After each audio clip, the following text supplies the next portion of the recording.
Hello, everyone, and welcome to the Butterfly Process Discussion Series. This is an opportunity for community learning and dialogue. My name is Rebecca Kirk, and I'm the Director of Community and Learning for Boston Lyric Opera. Today's session will be 90 minutes. Casting the Roles unpacks the nuances of the ongoing industry conversations about best practices in casting. We'll explore culturally sensitive, inclusive, and responsive practices that center the story that is being told, in this case, Madama Butterfly, who is telling the story and who makes up the audience. Phil Chan will lead this discussion with our featured speakers today, Preeti Gandhi, David Henry Wong, Douglas Sumi, and Benjamin Makino, to contextualize these themes and frame a community discussion with BLO artists. As a community guest, with us virtually today, your role is very important. We invite you to watch, listen, and hold space for these important conversations. I'd like to invite you to take a deep breath in and then slowly release it, grounding in this present moment. We each come here today as people holding multiple identities from many different places together in this virtual space. At Boston Lyric Opera, we live and work on the traditional, ancestral, and unceded lands of the Pawtucket and the Massachusetts peoples. We recognize that the colonization of these lands continues to affect the original inhabitants after more than 400 years. I invite you to, if you haven't already done so, read and acknowledge our community agreements. They were provided on the slides at the beginning of this event, included in your confirmation information, and are available on our website. We are also adding them to the chat now for your reference. These community agreements are created to support all of us here today, to hold a safe space, even though we can't all see each other. Thank you for honoring these agreements today. We acknowledge that the content of this discussion series may be sensitive to some. We encourage you to participate and engage at the extent that you're most comfortable. BLO has partnered with the AWARE Lab at the Boston University School of Social Work, and they have generously provided some resources that we are sharing with you, our community, who might need additional support, particularly those who identify as AAPI and BIPOC. You can find a link to these resources on our website. There's an opportunity to submit questions for our speakers through the Q&A feature. We may or may not be able to have time to answer all the questions submitted, but we will receive them all. We've also enabled closed captioning feature today, and you may choose to hide or show it by clicking on the icon next to the Q&A feature. Additional information about the butterfly process, including the bios of our featured speakers, can be found on blo.org. If you missed the first 4 discussions of the series, you may watch them anytime for free on operabox.tv. This session will also be available to stream next week. Thank you for being with us here today. And now I invite Phil Chan and our featured speakers to begin today's discussion. Thank you, Rebecca. Nice to be with everybody today. My name is Phil Chan. I'm the co-founder of Final Bow for Yellowface, and really thrilled to be partnering for our 5th conversation now with BLO around the butterfly process. And we have this amazing group of folks today, and I'm really excited about this conversation. So just to give you guys who are listening at home some idea of the structure of the conversation today, we're going to talk a little bit about colorful versus colorblind casting, some of the pros and cons. We're going to talk about the relationship of casting and larger issues in the field in terms of equity. And then with this esteemed group, we're going to maybe talk about some practical solutions, tips, best practices to think about when we're casting these works where characters are supposed to be a certain race or be somewhat realistic in that way. So I'd like to take a moment to hear from our panelists and allow them to introduce themselves. So Preeti, since you're first one on my box, why don't you introduce yourself? Thank you, Phil. Hello, everyone. My name is Preeti Gandhi. I'm the artistic director at Portland Opera.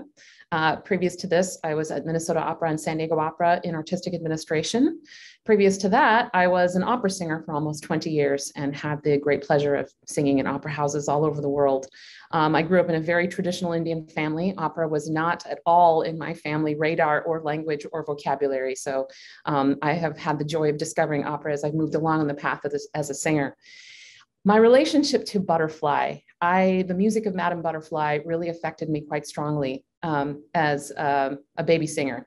I say baby singer, but I started singing in college, not knowing a thing about opera. So when I had not seen Madame Butterfly, when I first heard the music, didn't really know the story yet, and it affected me quite deeply. And ironically, Madame Butterfly is the last full role I sang before I moved into artistic administration about 8 years ago. So I have a very complex and special relationship with the role. So I'm very happy to be here to discuss this with all of you. Thank you. Great, thank you. Douglas? Hi, good afternoon. My name is Douglas Sumi, and I'm a pianist and vocal coach. And I currently serve on music faculty at the School of Music in the College of Fine Arts at Boston University, and where I also serve as chair of the voice department. And my relationship with Butterfly began in college in a library listening booth when you'd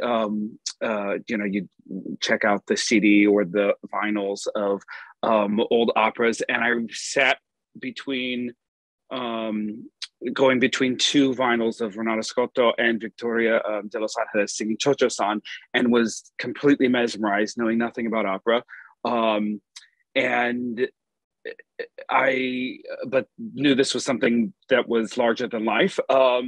And since then, I've gone on to just spend my whole life in opera, and serving on music staff at LA Opera for many years and other companies and festivals, periodically presenting productions of Butterfly. And I've coached many singers in the roles in the opera over the years.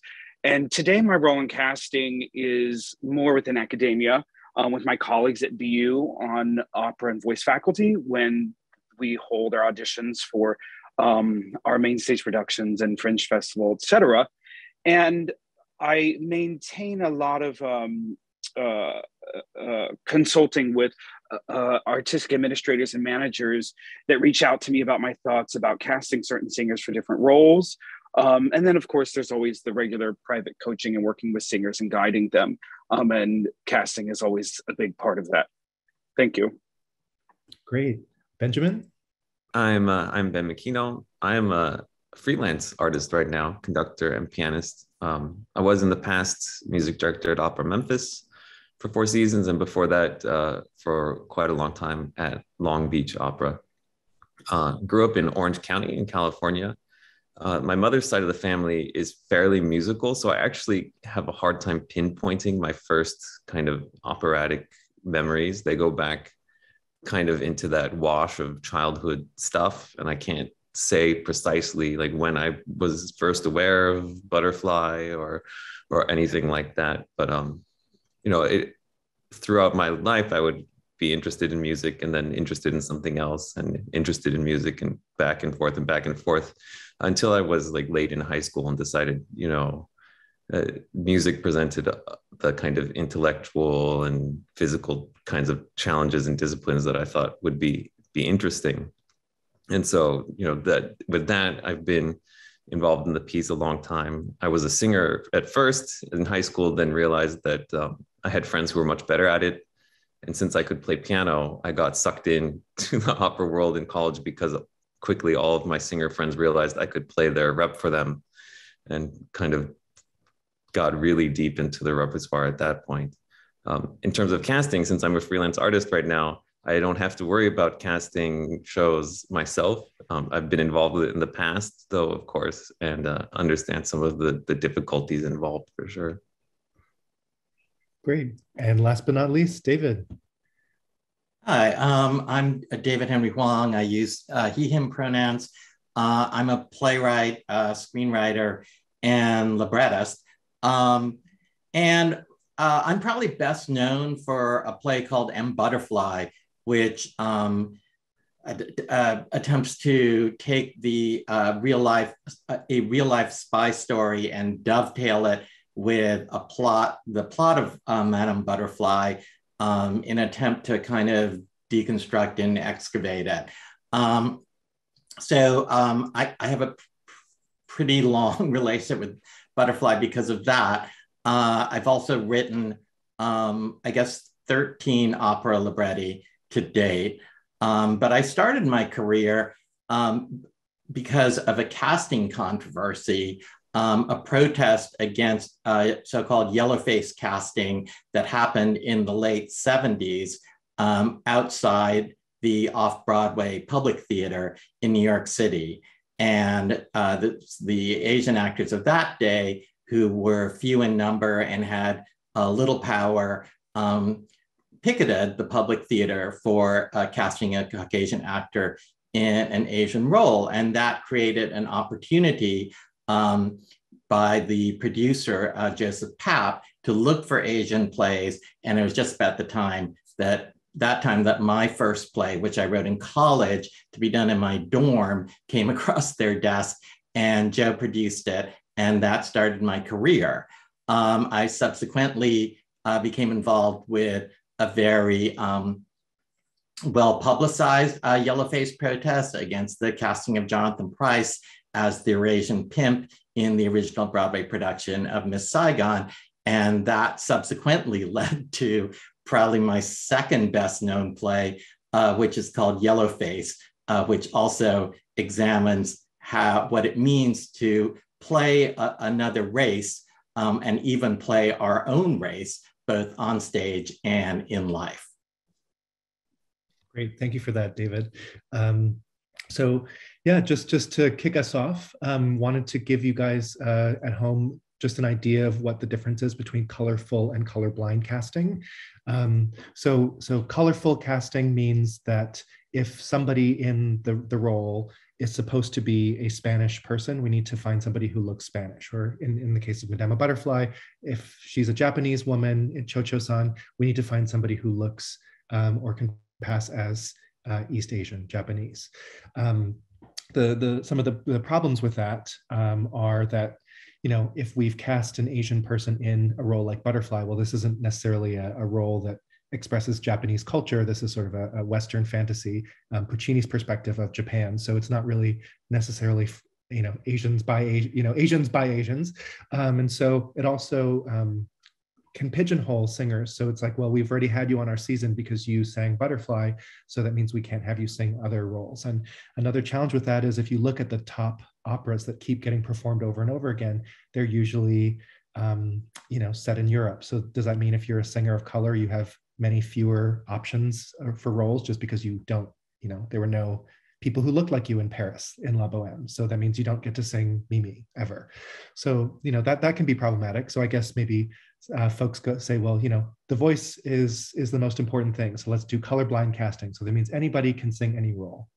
But sometimes the problems with that are, you know, well, we couldn't find anybody of blank race. So we just went with, you know, a white person, or, you know, we couldn't find any Asians who could sing Wagner.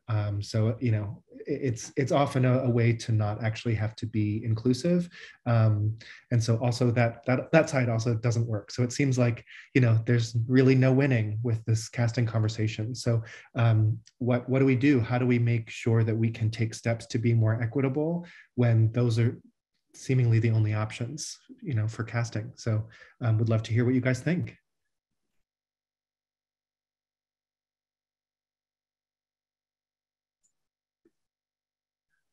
Okay, I'll jump in. So, I mean, I know more about the sort of Broadway world and the theater world than I do about the opera world.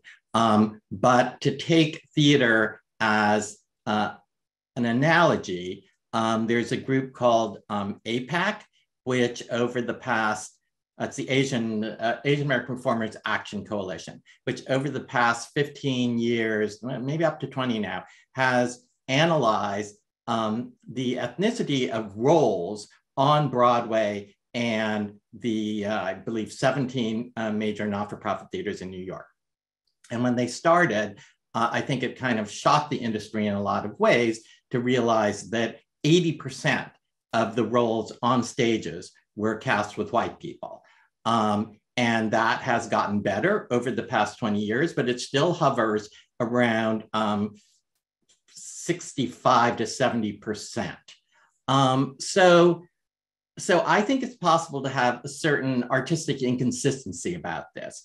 if we accept the idea that people like to see themselves on stage, then it's just a bad business model to only represent a very limited slice of our population on stage. So we want to reduce that 80% figure. And that's why I like it when actors, and I think would apply to singers of color, play roles that are traditionally white, because that reduces the figure. But I don't like it when the reverse happens, because that increases the figure. Yeah, Phil, going back to what you said at first as well, and I think this ties into what David said, you know, these problems with colorblind casting and colorful casting, I find are the kind of the implications of both, right? So the idea of colorful casting seems like it's trying to reach for some kind of imagined authenticity, which of course doesn't exist, right? And you brought it up when you were talking about casting Butterfly, right? You said, or someone who passes for East Asian, right, which is just race and not ethnicity. And then the question is like, well, who are we doing that? Who's the audience for whom that casting is happening, right? Like, who is the audience for whom an Asian looking face is enough to make Butterfly feel authentic? And is that even our job to try and give this piece some kind of patina of East Asian authenticity?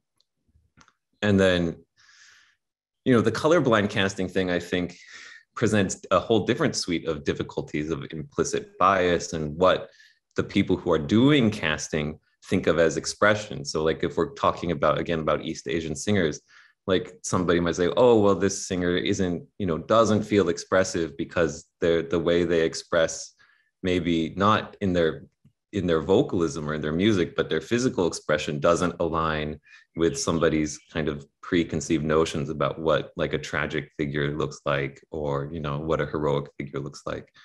And I don't have answers to those things. I'm counting on the other three panelists to sort this all out. So I'm just going to throw that out there. But I think, you know, what you said at first seems not too complicated until you dig into it. And then all of a sudden you're faced with the kind of cultural assumptions about racialized roles and then racialized artists. Going off of what my fellow panelists have said and listening to you, Phil, I'm struck by, we could take 3 hours to just talk about this one question alone. And it's interesting because as you were talking, I was thinking that this is a very American problem right now, because if we were, let's say, to program Madame Butterfly in Bombay, India, where I was born, it would probably be cast with mostly brown folks. And suddenly it's a very different question of the roles that are inhabiting Butterfly, because that is who is available and around mostly, correct? So in India, that wouldn't be the question we are asking. So I think it's important for us to place it in the cultural context of the issues we have here in this country. And that is why we are asking these very important questions. That's the first thing I was thinking of. The next thing I was thinking of, Phil, as you were giving us this introduction, is about how much has changed just in the last 20 years. When I started in my career, there was a general director very early in my career who used to say proudly, well, I only want to cast Asians in Butterfly. And of course, that meant all Asians, of which I am technically a part of, not being Japanese, being Indian. So I remember thinking, well, that's kind of funny. And then, of course, as we got into what we called authentic casting, the trend became, let's cast Japanese singers in Butterfly. And then I went to the New Works Forum a few years ago where a Japanese composer stood up and said, can we please stop casting Asians in these roles in Turandot and Butterfly, because all you are doing is cementing the fantasy of the Western projection of Orientalism into this culture and making people believe that this is true. And that sort of blew my mind apart when I heard her say this, because then I realized, one, like you said, we like to start with the voice. Two, it is fantasy. And so when we consider all these questions, I realized that as these operas were a product of their time, so our questions and our answers right now are going to be a product of our time. And in 5 years from now, our answers are going to change because our perspective will have changed. So it's just so interesting to place it in the context, because I think that's how we will keep the integrity of the moment and of the issues we're addressing right now. There's so much more to say about it. The other thing I'd like to say is when you're talking about white roles being cast diversely and reflecting the world that we are. I personally really espouse that I want our world reflected on stage. But what's so interesting is in my opera career as an Indian, I was one of 2 or 3 Indian American singers in the industry when I started. And I was only able to sing an actual Indian role on stage twice, the role of Malika in Lakme, for example. And I remember that these companies, I was so glad to do it because I got to sing that beautiful flower duet. That was the highlight of my experience, right? But these companies were so excited to have a real Indian in the role. And I remember looking at the translations of the prayers in Lakme and thinking, well, this is kind of silly. Doesn't really make sense, but okay. And now if you flip it, if people are really centered on casting authentically, as it were, then I would never have had any other roles to sing. I'm not a coloratura. I couldn't have sung the role of Lakme. That would have been a miserable opera career for me if I had been limited to roles that were about my ethnicity. So for me, that does blow it wide open to say, we need to look at the voices first and the context of where we are and who we are right now next.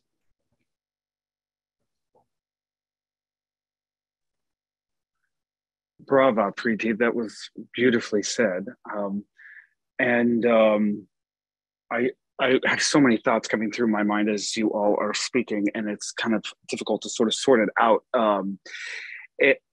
First, theater in teatros is a place of viewing, and this is where we go to view ourselves, right? And so to Preeti's point, this is in America, it's going to be different how we view ourselves. And so that's a real cultural question that has to be continued to be asked all the time, particularly in this country. In regard to the colorblind casting, I like you have all said, essentially, I find that it can be problematic because there's so much more nuance to all of this than just that simple solution. Hamilton shows us a really obvious example of what intentional inclusivity can be, not just strict colorblind casting. And I think what is the point of that, though, and transforming audiences' minds and awareness and challenging any preconceived ideas or stereotypes that they might not even be aware of that they have. I think, personally for me, I feel that that's something that's always that I want to be aware of and speak to, so that there is some change that is happening in the minds and hearts and ears of the opera audiences.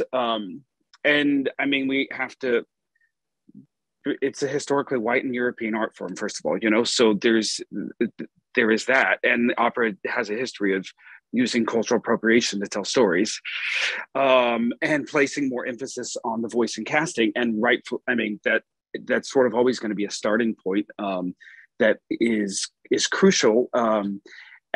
And I think of, what was her name? The first soprano that started doing this in the West, Watanabe, Yoko. I think it was Yoko Watanabe, yeah. And I remember her saying it was an interview that she'd said, yes, it's true, my look or my figure is Japanese, so when the public sees me as Shoto-san, it's more convincing. But when it comes to time to sing, I'm not a Japanese singer, it's Italian Verismo opera. And still, though, that the accent has to be very clear, the gestures are so big, and it's so far from Japanese. All of a sudden she goes on to talk about how completely different it is. And so it in many ways, and like you mentioned, Phil, it's not Japanese in many ways. I mean, I've sat in so many rehearsals and remember Butterfly thinking, okay, so we're trying to be authentic here. So in 3 weeks, all these singers are going to all of a sudden poof be Japanese, and so it's tricky if that's really the goal here in that rehearsal process. I think something that is crucial is, what is it a new production? What are the director's intentions? What is the concept behind this? And is this a chance to really make some change here and to celebrate inclusivity and color conscious casting? And more than that is, how much does the audience know that that's what's going on here behind the scenes? And what can we do to make sure that the audiences really understand the that nuance. And I know we're going to talk about that because we're practical solutions and whatnot. And two other thoughts that have come to mind. There's the obvious one of pigeonholing. We see that with Porgy and Bess and Black artists all the time. And we'll hear from Nina Yoshida Nelson, who's on the call. I've not met you, Nina, but I know all about you. And but I think, okay, I'm very interested in hearing about her experiences as mezzo singing many Suzukis, right? And what are the many other possible things that she has or hasn't sung because of this sort of pigeonholing. And so many thoughts. At the end of the day, let's be practical and realistic. The majority of opera singers are white, period. So the more opportunities that can be afforded to singers of color singing a variety of roles, the better. And if I look at any other business, they would, like you said, David, regarding a poor business model, any business or company would probably be ashamed of their diversity statistics if they were like operas. I'll stop there.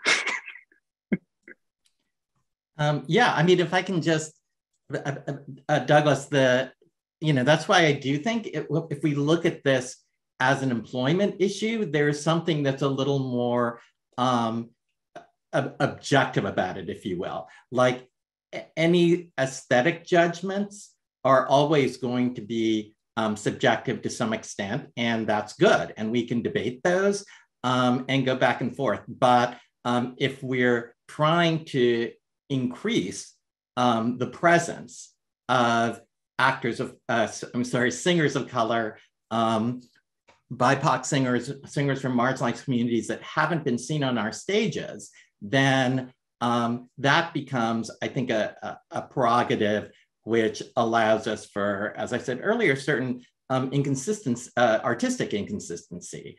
And then we can have the artistic debates. I do think, if we look at Hamilton, it's an example actually of kind of color conscious casting. It's using casting actors of color in order to make a particular point that the creators want to about the nature of this country and the origins of this country.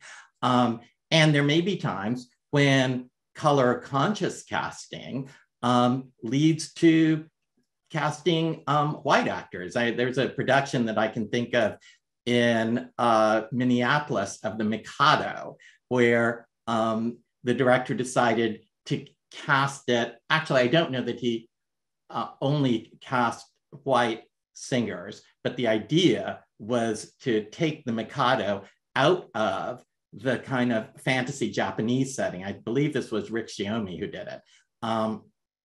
And instead reinforce the kind of British satire that it was intended to convey. And so therefore it was set in England. And so color conscious casting for me or colorful casting, I think is the term that Phil uses, is sort of thinking about, well, what does putting this particular face in this role, what are the unconscious messages or conscious messages that it's sending?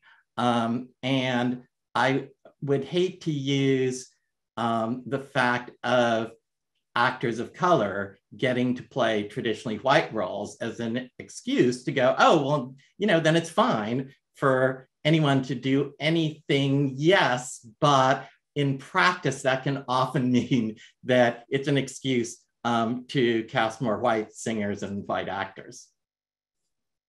I think the Hamilton example that people keep coming back to is super interesting, because one thing that I notice about Hamilton is we have these mythologies about these people, they're on our money, and casting men of color in these roles both questions like what truths still remain about these people, the dynamics of it, the politics of it, but also what new nuances do we see? What new humanities do we see when we aren't just seeing them as these archetypal white male heroes?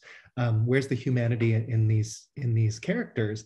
And by casting men of color in these roles, it allows you to see these people not as demigods, but as real flawed human beings. So I think that's also part of the brilliance of how to cast this show, where it would actually mean something different. I also love that folks are talking about the Mikado. There's one way is, I think English National Opera also has a production where they set it at an English countryside. And so there's nothing Japanese about it at all, except, a couple, embarrassing moments where they pull their eyes back, but that's staging, they can fix that. But another way to do a work like Mikado is to cast it with all Asian folks, and perhaps do it in whiteface. So I know, David, you also are questioning casting people and then also yellowface, whiteface, and other sort of racialized play. Could you talk a little bit more about that dynamic as it relates to casting, and how actually race does matter when we see shows? It's not just about seeing ourselves, but it does it can make a political statement as well. I mean, I think the kind of whiteface casting, if you will, I did it in a show called Soft Power, which was a musical that we opened right before the pandemic, that I wrote with Janine Tesori.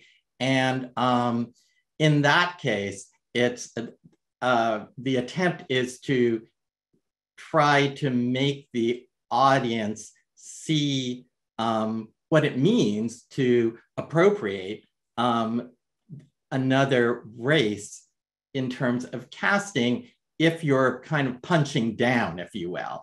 And in that, the conceit of that show is that it's sort of a future China, and they've created an inaccurate musical about America in 2016.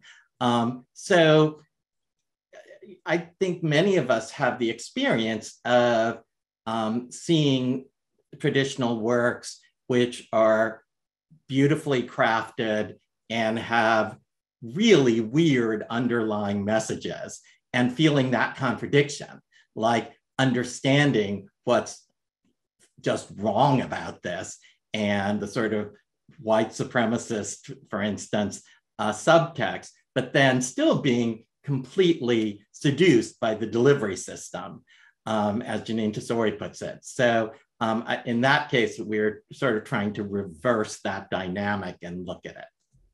I mean, it's Hillary Clinton tap dancing with French fries. It was, yeah, Hillary Clinton is a character in Soft Power. Yeah. Priti, I'm curious to hear how you would cast an opera like Lakme, similar to Butterfly. It's people really love it, has beautiful music. It's, artistically perhaps, and feel free to disagree, but folks seem to want to continue to do it in the future. How would you cast this as someone who does make those artistic decisions around a show and how it's produced? Such a great question. I've been going over and over this in my mind, because I think it would change depending on the times that we're in. And as we've all talked about, when we cast now, we have to be so careful, because what kind of a statement are we making, right? I would love to say, I used to say, it's all about the voice. It's got to be all about the voice.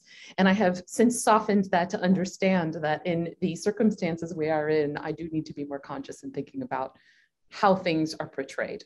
Who is playing a role, and it changes from city to city, right? So to get to your specific question, Lakme, I've been thinking over and over. And the first thing I would like to say about Lakme is I realize it's one of those operas where not much happens. It's a French opera, there's ballet, it's beautiful music. It's a little bit like Trovatore, everyone's singing about stuff that happened on stage, and then they come on stage and sing about it, right? So for us, the joy of those operas is the spectacle, the music. And at the time it was composed, it was a way to bring in an other culture into France. So when I look at Lakme, for me, it's the power of the music, the joy and beauty of the music, and a little bit of a tickle to see how a Frenchman thought Indian culture was like in colonial times.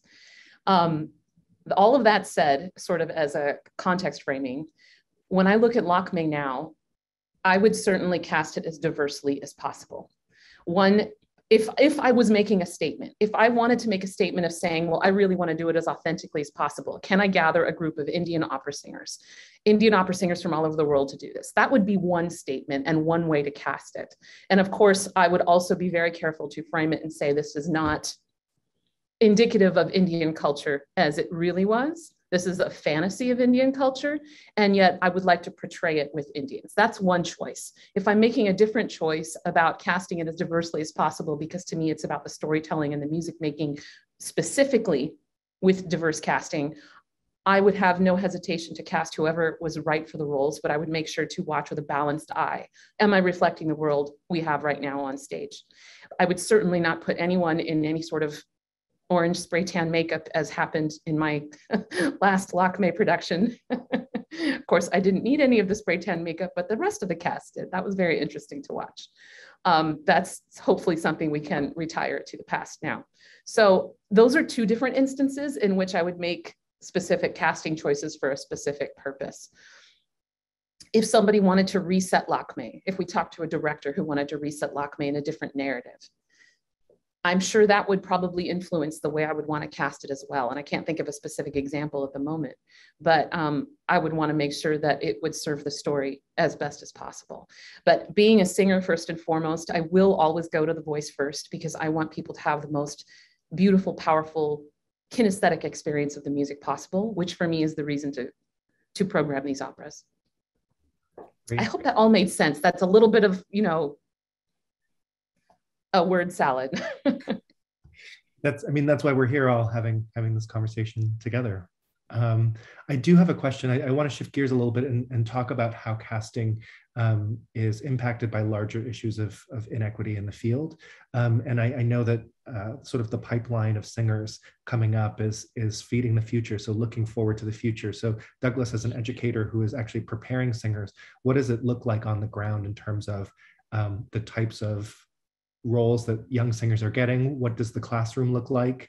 And how are you preparing them to have these conversations and to advocate for themselves in actually having a career when it comes to casting? So what are some things that you talk about with your students?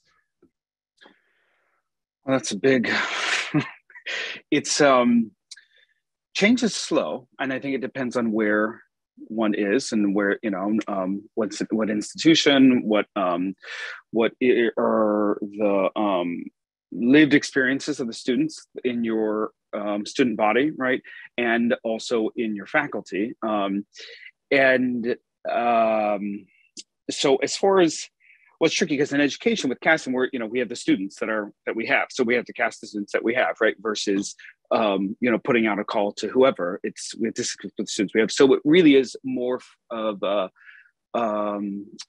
advocating and really pushing with the admissions department to make diversity in admissions a bigger, right at the top of the list of important things for us, because it's not that there's not a lot of singers out there of color. Are we actually reaching out to those? Are we creating any kind of pipelines from various places that feed into our school that are predominantly student body students of color, right? So that's always like the first most effective way I find is if we can increase that, because again, like to David's point, it's just numbers, it's just statistics, you can't really argue with that. So then in the casting, we can be most effective. I think the challenge comes when you hold a whole day of auditions, you have all these singers that have been accepted, and now we don't, now we have still the same statistics of 80-90% white students. So now we shift gears to, okay, how do we start to shape and change and challenge the minds of these students that come in here with very traditional preconceived ideas of what and who sings what and how, right? And so it's become, there's a couple things that have come to mind. There's a lot of conversations that happen through different classes, different projects to highlight of course, the works of African-American and Latin American composers, but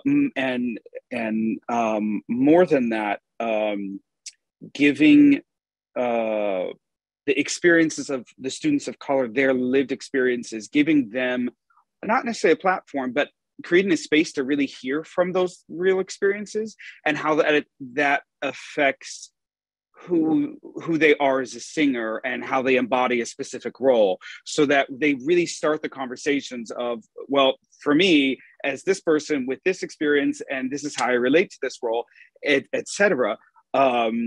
Those conversations are where I think a lot of the work and the mind stretching are happening in the students. And then there's a couple times things have come up where there have been roles that we were doing an opera and we were casting the opera, and one or two of the roles is specifically a historical person of color. And how are we going to cast this? And so that I think we should have been mindful before we choosing an opera, right? In looking at that and knowing our student body, so that we're choosing operas that are catering to the student body that we have, that supports them, versus forcing them into things that they might not feel comfortable singing, which is essentially what we've run into.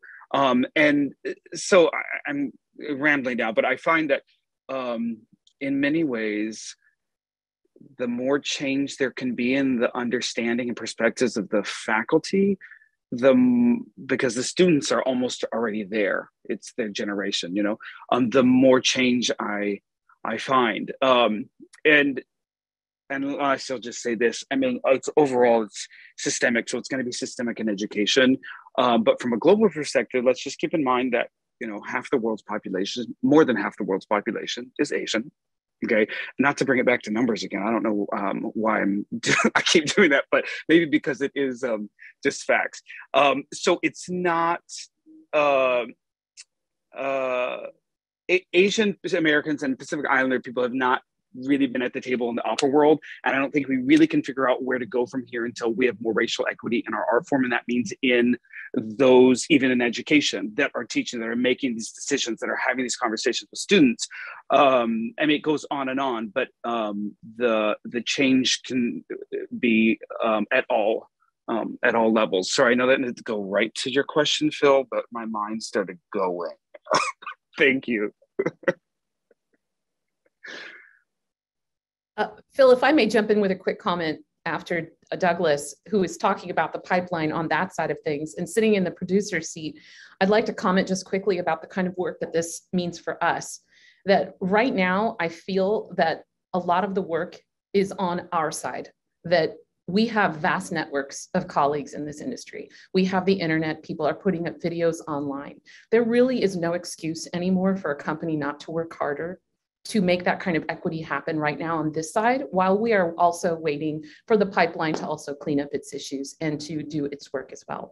So the work has to happen on our side too. We just have to work harder. I just don't think it's an excuse for us to say, well, we really couldn't find anyone to sing this role. Now, I will say, caveat, a lot of singers of color are working more than they ever were before, which is fantastic. So a lot of people we are looking at are now busy, which I just applaud. Fantastic. So there is that happening, which I have found in the last few years to be very much the case. In that case, we just have to keep looking. We just have to try harder. And I would just like to say that that's on us. That's on our side. Now, I know Ben is also conducting a butterfly right now, so would love to hear about, how this conversation, has impacted the sort of the concrete real time of this happening right now. Sure. I think, so there are a couple of ways to look at it. I think what Preeti said earlier about, things being specific, right? In Hawaii, it's obviously a different kind of population. It's an enormously diverse place, right? And it's a different kind of diversity than what we had, say, when I was living in the South, right? Diversity has literally like a different face in Hawaii.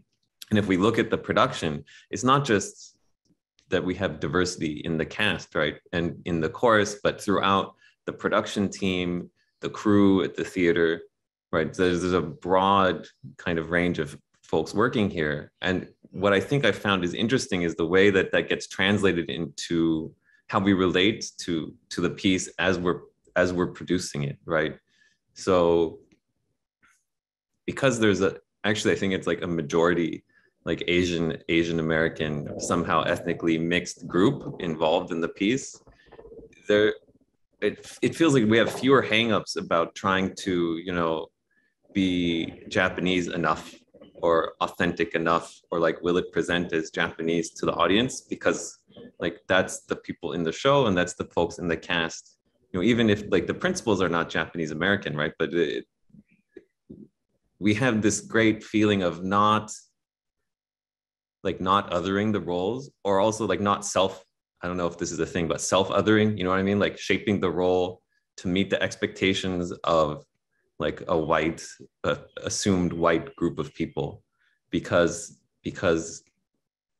Asian people, Asian Americans are a huge group in Hawaii. So it's one of the reasons that actually, honestly, I like being here so often, because like on my first trip out, after a couple of weeks, I realized, oh, there's nothing, like, I don't stand out in any way.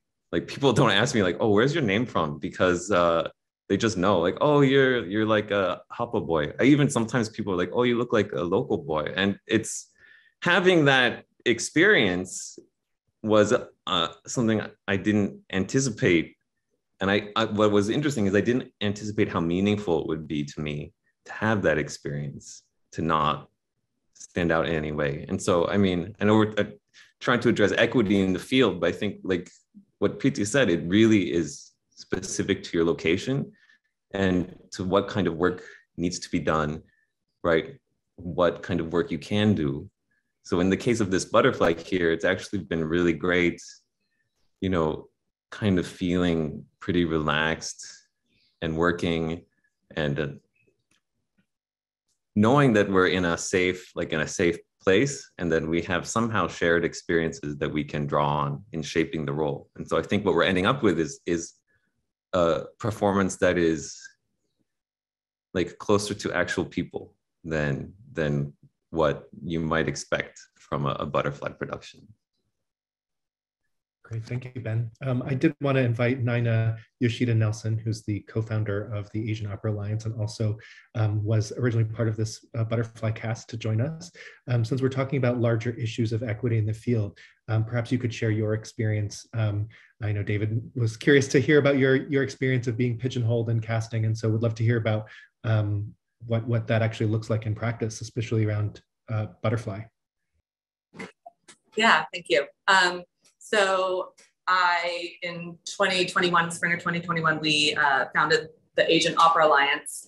And at that point, someone had asked me, in a standard season, how many non-Asian roles do you sing? And I had to go back and I had to count. I've done, well over 150 Suzuki's. I've done lots of other Asian identifying operas, 2 of David Henry Huang's operas. The list goes on and on and on and on. And I did not ever think about how many non-Asian roles I had done. But as I started to count, in 10 years, I had done 3 non-Asian roles. And this was a surprise to me as well. And so I thought, okay, well, I'm in like the prime of my career now. It's time to start making change. And so we've been advocating for equity. And, in this 1 year that I've kind of started to talk about everything I've been through, I've sung 5 non-Asian roles, which is incredible and amazing to me. Almost doubling what I've done in 10 years. However, take a look at next season and all I'm a cast for is butterfly and other Asian identifying roles again. So it shows me that the work is nowhere near done. There are, multiple opera companies right now that are making season announcements where we're seeing 0 Asian faces in the casting, and it's really disheartening. So that's where I am personally. Great. Well, I think that's a good segue to focus on some solutions. So what are some concrete ways that we can avoid this as an industry? I know David had something to say, so I'll pass it over to David.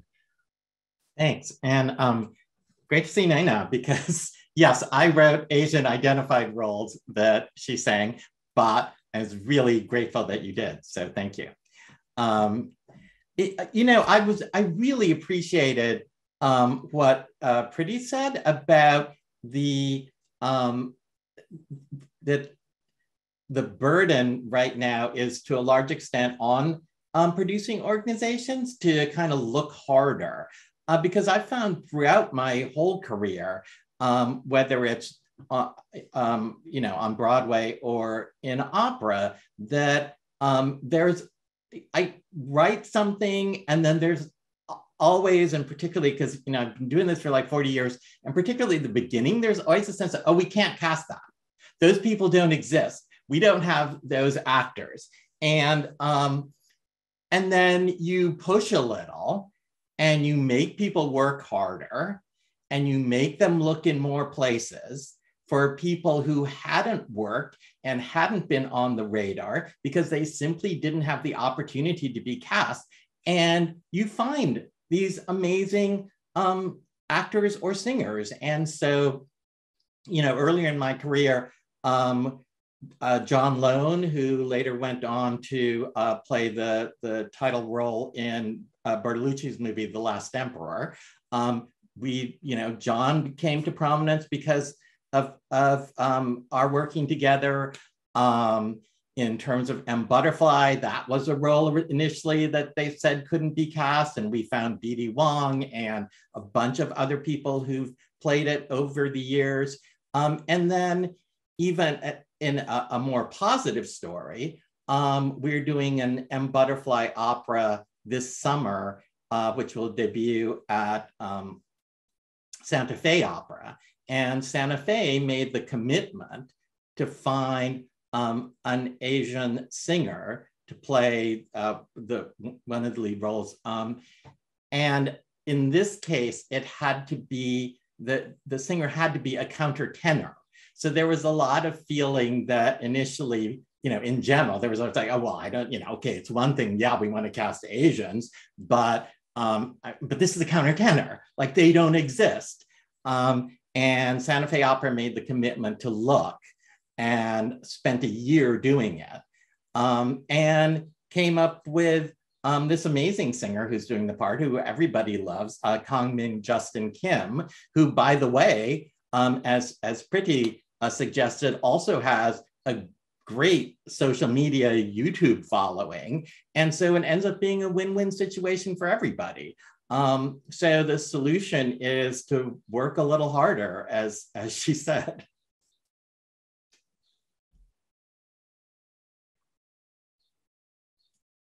Yeah, I think like following up on what David and Naina and Preeti all said, especially the responsibility of companies and casting, people who are making casting decisions.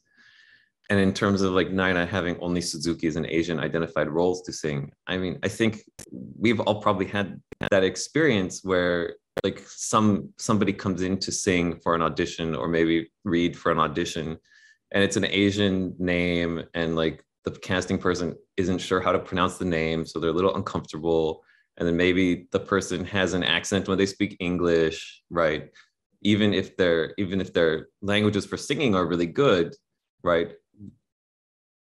We need more people, who represent the diversity of the whole community making the casting decisions, so that when somebody has like a Korean accent or, a Chinese name or something like that, that it's not immediately like, oh, I can't relate to this person. How could I cast this person as Germain in Traviata because this person doesn't feel like my father, whether that's conscious, or unconscious. I think that's something that does really is the responsibility of companies to come to terms with in terms, and how they think about casting roles, how they view artists. And then in terms of like, oh, we can't find, such and such singer. I mean, just look at the singers that are being turned out from conservatories in East Asia. I mean, we have, all of China, all of Korea, and all of Japan. First off, like, it's not like they aren't producing singers, but we aren't always looking there for those people. Or then it's again the same thing. Oh, well, does this person speak English well enough? Oh, I can't understand them when they say something, like their accent is funny. oh, their expression isn't right, things like that, I mean, I'm not trying to make light of it or make it easy, but it's a serious problem. And that's definitely on the production side, right? The artists, it shouldn't be the job of an artist to like go to accent reduction classes or something like that, or like go to like white people expression classes so that they can meet the expectations of a white casting director, right? It's the job of the casting people to understand that there's a diversity of kind of modalities of expression out there, and to see, that what the artists are presenting as people. I'll get off my soapbox. I'd love to ask a question of Priti primarily. So as with the Asian Opera Alliance, we're kind of collecting data right now on casting in the United States and stuff like that. And I would love to know how we could help you. What can we do to make sure that this isn't, not necessarily you specifically, but you as an artistic director of an opera company, how can we help you to make sure that we're not having seasons with no Asian faces in them? This is a fantastic question, and one that I recently was grappling with in terms of casting for a specific opera next season. And we haven't had our season announcement yet, so I can't say what the story is. Apologies. One thing that really helped me was reaching out to my networks. I am on a Facebook group called South Asian Musicians, and it has grown and grown and grown. It's primarily Indians who live in India, Europe, America, Canada, Pakistani, Sri Lankan singers, just South Asians, so many. And when I started singing, I used to keep a list of any other Indian opera singers I had ever heard of, because I just wanted to know that we were out there, right? And as I moved into administration, I kept that list going. I eventually stopped the list because there were so many that I couldn't keep track anymore. And it was such a beautiful thing. But when I needed to cast certain roles, I went to this group and I said, hey, I need all the names you all can send to me. Who don't I know that I need to know? And I started to do my research. So if there's a way, if there's a way to coalesce all that information when people need it and make it available to companies, I mean, I sort of hesitate to say, let's make a database, because that just sounds so trite and so listy, but it's a place to start, right? It's a place to start until we all catch up and understand that we're all in this together, and that we all start to widen our own networks. I'd love for other people to jump in about other ideas, but that's the first thing I can think of, because it's a way that I just used. I reached out to my community and asked people to send me lists of names, because I wanted to make sure I was accessing who I didn't have in my normal circles. I hope that answers your question. Yeah, absolutely. We do have a database. So anyone who's in casting that is having any issues, we have a large database of Asians, South Asians, East Asians in the opera industry. So please reach out. Fantastic. Yeah. How many countertenors do you have, Nina? I don't know. I'd have to check, but not too many. Douglas, I'm curious to hear about some solutions we can do at the school level, and how we can continue to open up this pipeline. Well, I think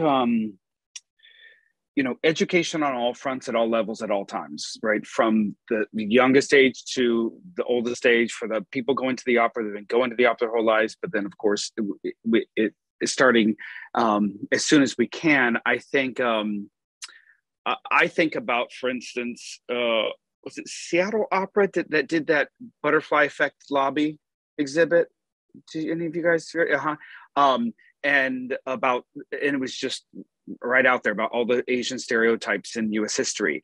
And so you walk in the theater in the lobby, and there it is. And so I've thought about this kind of an actual experience, because what I find is for students in the university before a production. Because not everybody reads program notes, right? Not everybody, you want to sort of create context for color conscious, colorful casting of a production, for it to really, I think, have a lot of effect. So I think of that. I think in curriculum and education, this is a big one. If you really want to make change in education, when it's done in required curriculum, then all of a sudden conversations have to be had right? And you know, I know that's a big statement, but it could be in the smallest amounts, it could be in the largest amounts of education.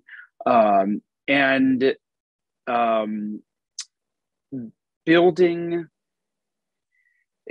well, I think a couple of other things that come to mind: building more relationships with the Opera community, within internally in the school, of course, but externally, like with a company like BLO. But more specifically, I think of diversity. How many, you know, times have all of us been a part of any kind of diversity training, right? Specifically before a butterfly, or something that is culturally complex, right? There's an opportunity to spend more time on this with the students before jumping right in. And this is the same for companies too. Before just showing up on the first day, beforehand, and maybe showing up on the first day and really laying some groundwork in this way, so that how one encounters this experience as a student is both educational, thoughtful, intentional, and then there's a really safe space to work and explore as a cast. And so I think a lot of it, I think there are many possibilities. It comes down to a commitment to be intentional and to never stop doing that intentional work from the beginning.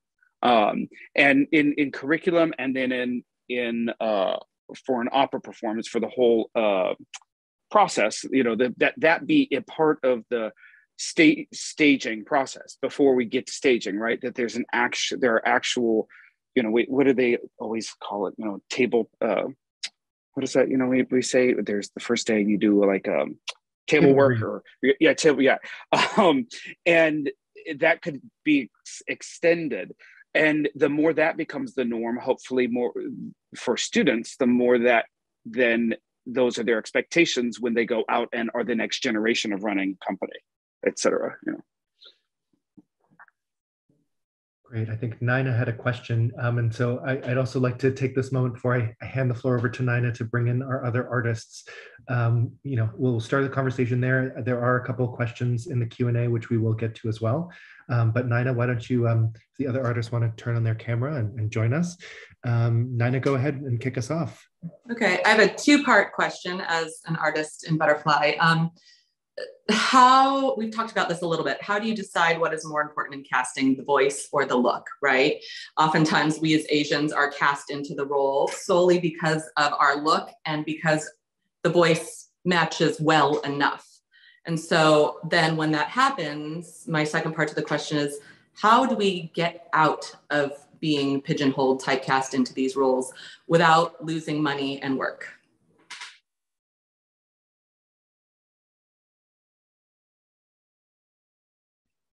I'll answer that first. I don't know that I have an answer, but I'll try. Once again, I hate to keep saying it, but I think that questions and discussions like these are so imperative so the producing companies can hear these concerns and that we keep it in mind the next time we're seeing someone's resume full of butterflies. So I think just you being here, asking the question, people watching and us being here is part of the solution. We need to understand that that is something that singers are experiencing right now, that you would like to extend your artistic boundaries past butterflies and turn dots and whatnot, and do what you do best. The other thing I think would be part of the solution is taking out all the butterfly arias on your lists, and starting to consciously put forward other things that you do so well, that shows you off so well, and consciously showing that foot forward. Again, the work really shouldn't be on you. The work has to be for all of us, but that might be something that you can do on your side, as well as talk to your agents or representation and say, you know, I really consciously want to go after these types of roles. Can we talk about this and make that a focus? So using your agent as a partner in that quest as well. Can I jump in real quick? I just had a thought about that regarding agent and their, I guess it comes down to their negotiating skills, right? But there being a commitment to, sure, you want to cast Nina as Suzuki in this, great. We'd love to do that if you can give me a commitment for her to sing this also, because I know you're doing that next season, and she can also sing that, you know, or whatever, so that it's almost twofold. So that because I remember so many times at LA Opera, there would be the same person I would see in like 3 productions in the season. And I thought, okay, so that was like that was an all-in-one deal you got there. And I'm thinking there's so many singers that I know of that you could have hired to do this.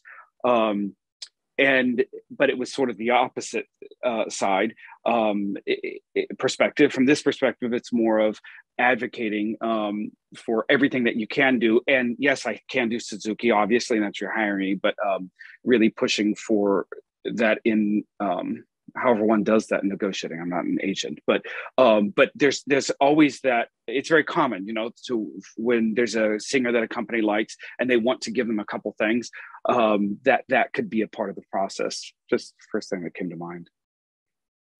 We have a question from the Q&A that's asking about historical precedent. So this could be directed at anybody on the panel, but a comment about the BLO's historic connection to this conversation, that their impresario, Sarah Caldwell, was fairly ahead of her time at the time in the 1960s.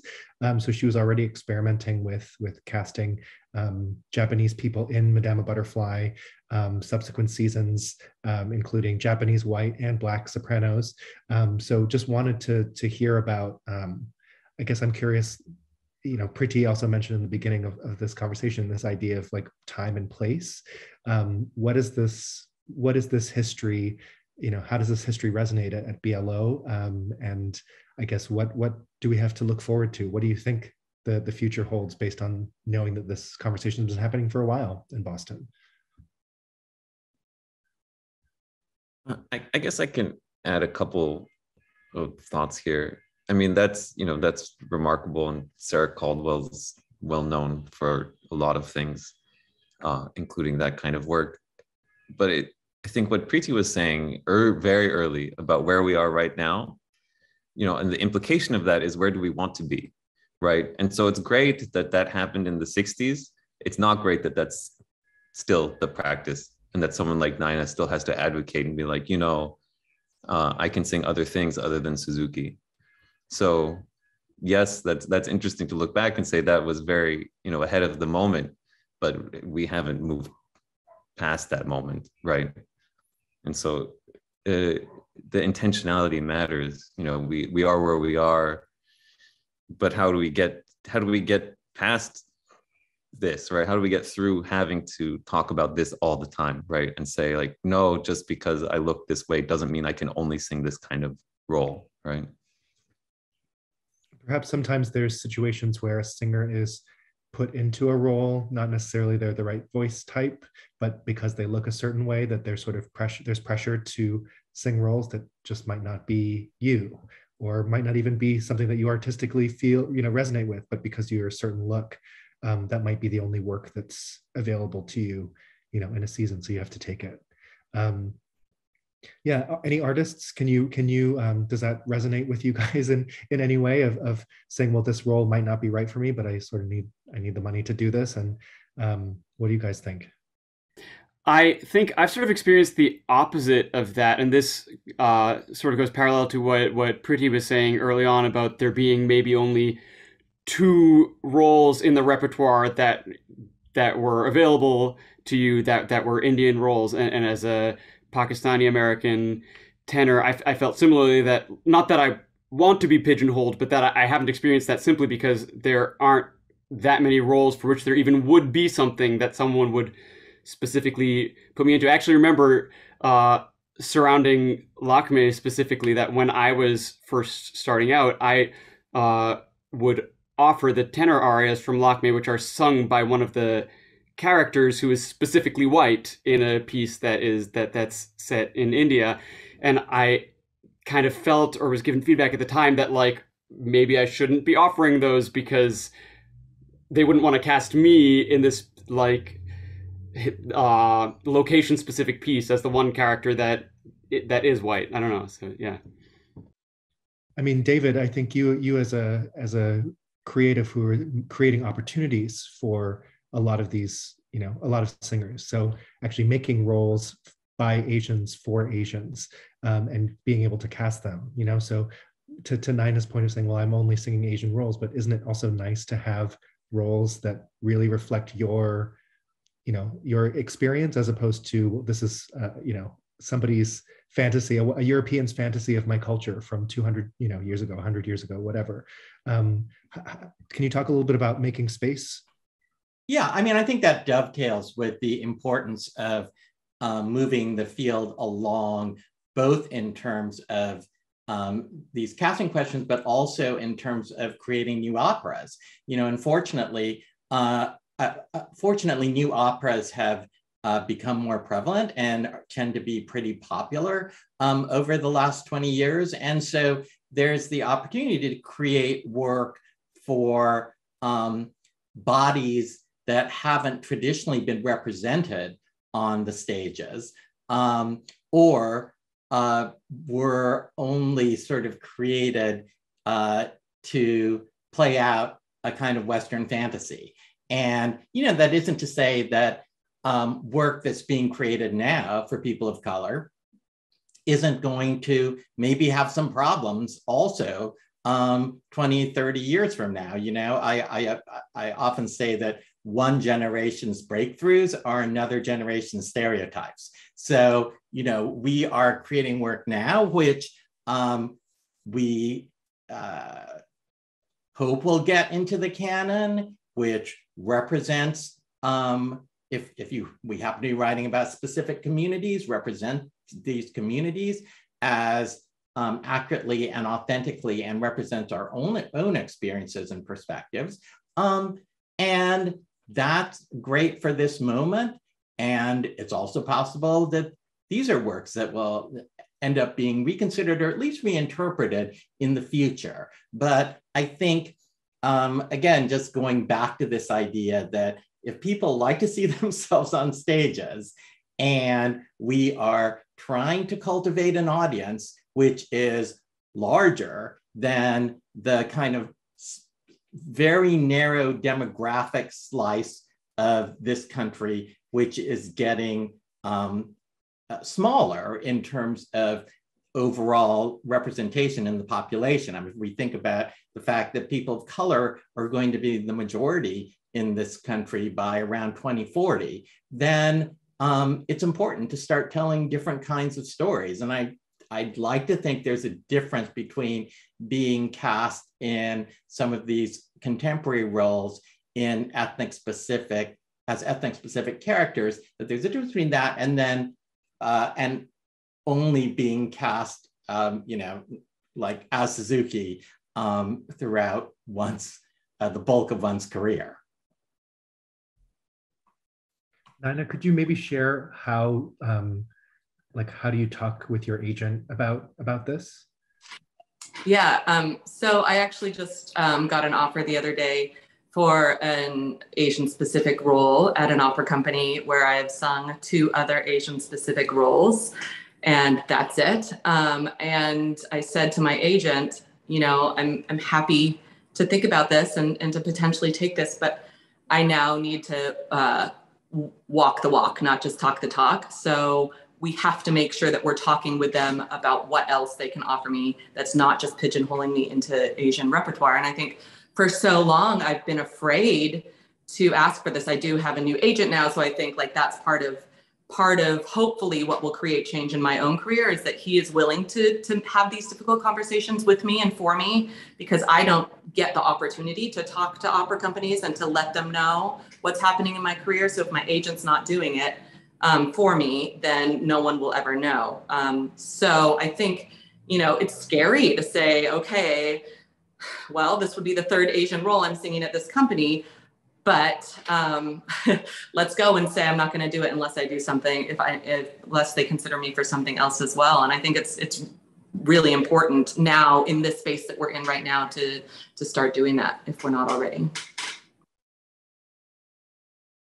We had a question also about, for you, Nina, about how there are some risks involved with this, and how younger singers can also negotiate the same thing. I mean, you're obviously established and can get away with, demanding better and demanding more and being more selective with your time and the projects you sign up for. So what advice would you have for younger singers so that they can actually negotiate more equity for themselves in terms of their careers? I think this is a tough one, as that we're all, self-employed and we're all looking for where our next job is, right? So how do we say no if we don't know when we're going to be hired again? Or if we say no and then an opera company is going to say, oh, well, we don't want to work with them because they said no to us about this one thing. But, something Phil and I were talking about the other day is this idea of like, where we are now in our lives, we're able to do some of this work so that hopefully, the next generation, it will be easier and easier for those who walk behind us. And I think, I spoke with a group of students the other day, and I said to them, if there are issues that are coming up, if you're having microaggressions, if you're afraid to talk out in rehearsals, please come to Asian Opera Alliance, Black Opera Alliance. We are happy to do that for you so that you don't have to, risk this job for fear of speaking out. And I think, there are a lot of ways that, things are changing, and they'll change quickly, hopefully. But those are a couple things that I think about when I'm going through it all. So just to sum up some things I've heard, it sounds like opera companies can try a little harder to maybe broaden where they're looking, how they're looking, and also just to in general speak up and have better communication with the artists and create better environments where folks can really say, hey, what am I going to sing? Where's my place, and how can we negotiate so that my strengths are also can be put on stage. Doug, did you have a question? No, because it'll extend us for much longer. It's too big of a question. So I'll save it for another time. Yeah, like I said, I think this conversation is so big, and it's not just an Asian issue, but I think that this does bring up a lot of questions about how we represent people. So much of our art form is visual, does have that historical precedent of being a Eurocentric art form where we view people from other races as outside of our norms and can get away with these portrayals. And so now when our society is shifting to a more multiracial one, where we're still trying to actively build audiences with non-traditional groups that have come to opera who are outside of the European experience, we have to be a little bit more critical with how we put people on stage. And that may vary from opera to opera, but like Priti was saying, it's the time, it's the place, it's the work, it's the community. All those things have to really be considered on a much deeper level as part of that. And I think the artistic leaders of our communities and opera companies need to get comfortable with really mindfully thinking about these things. So in that vein, I think Priti, I'll let you take us home. If you have something to share. Yes, I don't mean to close out the discussion. Certainly, I'm sure that everyone has thoughts they'd like to contribute to close this out. But I wanted to say, and it's something that I've really been thinking about a lot in the last year with the kind of conversations that are ramping up, is that underneath it all, first and foremost, even with my switch into administration, I am first an artist. And when I hear all of us talking about these issues, and it's so important, and I'm so glad that they're coming to the fore, I also want to make sure that we're also remembering that we want to talk about the craft as well. We all want to do audience building. Outside of everything we're talking about, we still need audiences to come and support this craft that we all love so much. And that artists like this incredible group here, we spent years investing in the craft of how to make that most beautiful ah vowel so that we can serve what the composer wanted us to do to the best of our abilities. It's so Olympian. These problematic roles, problematic as they are in story, are some of the roles we looked up to as vocal Olympian feats to show us off for who we are. And I would love for people to remember that as we continue these conversations, that we have worked all of our lives to sing some of these roles because of what they represent to us vocally and artistically. And sometimes we are thinking about those roles purely in that standpoint because of what it represents to us. So I would just wanted to offer that as one of the closing thoughts, because I sometimes think that that gets lost in these conversations now, and we are artists first and foremost. Or anything to add?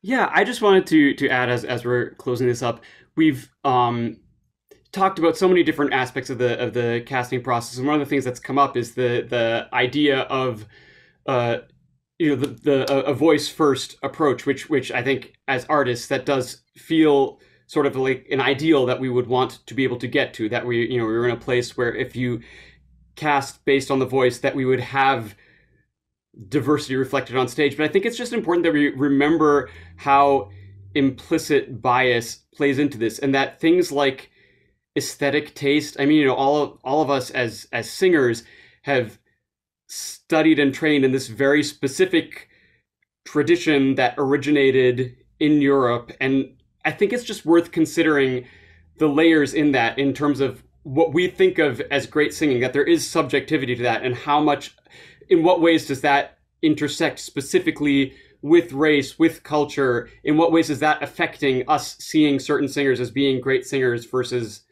not? I just think it's not necessarily possible to fully take race out of that and say we're able to look with clear eyes just based on the voice, because I think that always plays into what we're thinking of as being great singing. So I do think that one of the reasons that discussions like this are important is because the fields themselves have to transform, so that the importance of these issues are recognized, and that when a younger singer tries to do something that like what Nina's doing, that they're not immediately dismissed or considered difficult or problematic by a field that has the sort of unconscious bias that Omar's talking about. I just finished a term as chair of the American Theater Wing, which founded the Tony Awards and co-administers them. And one thing that we've started this year is that we are requiring unconscious bias training for all Tony voters, all 900 Tony voters, or else you don't get to vote. And, sort of systemic efforts like this to try to educate the field and require many times people who are resistant to begin thinking about these issues and to look at what we do through a different lens, I think would be wonderful. I don't know how you'd apply that in the opera field. I mean, we could always just all boycott singing until we get it in place, but I'll leave that advocacy to Nina. Thank you so much for joining us at home today. If you want to understand the context of this conversation within the larger butterfly process, all of the previous videos are up on the website. We also have some great blog content, and soon there'll be some additional resources for creatives. We've just dropped the link in the chat. We've talked about the archetypes in the opera. We've talked about the history of opera. We've talked about the dynamic of Orientalism and the impact on real people, audiences, artists in our field. With just this through this work of Butterfly, it's stimulated a lot of great conversation.